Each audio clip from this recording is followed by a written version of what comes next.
At St Charles's Hospital in West London, Sarah Galloon and Ian McAllister are both staff nurses on a medical ward. They both are in charge of the ward for at least 8 hours a week. They both have the same specialist skill of looking after patients on a ventilating machine.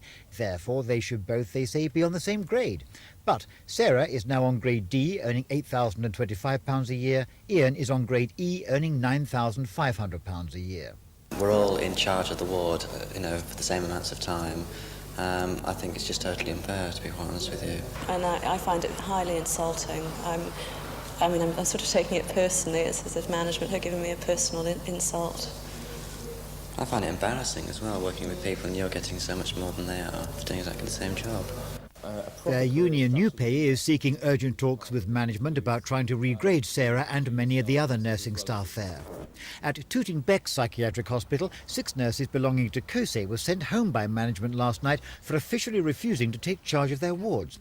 Under the new grading system, they say they aren't paid to accept that kind of responsibility. Do you not feel that you abandoned your patients last night by doing that? Oh no, I didn't. I put my patients to bed as usual. The ones that were sitting up, I put them to bed and made them comfortable.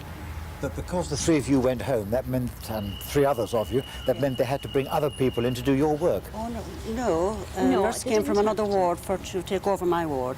Management sorted that. So you don't feel then that you let your patients down by your actions? We didn't want to go home. The management sent us home.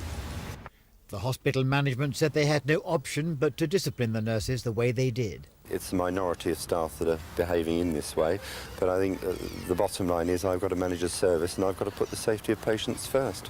And if a qualified nurse is not prepared to give patients prescribed medications at night, I have a problem in protecting the safety of those patients. But I have to say that having to regrade 630 staff in a matter of months, I would be the first person to say that we may have got some of those wrong. There may then be a possibility that some of the 6 last night, for example, could be regraded? Yes, I've said to my staff and to COSE and other staff organisations that I am prepared to hear any appeal fairly and squarely. I've not yet been allowed to hear one appeal, yet COSE have chosen to take action.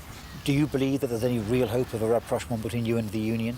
I would hope so, but I would stress that I've asked those nurses to report for duty tonight and I will be asking them to work normally, and I hope that's what they'll do. If they don't? I think I'll have to cross that bridge if I come to it.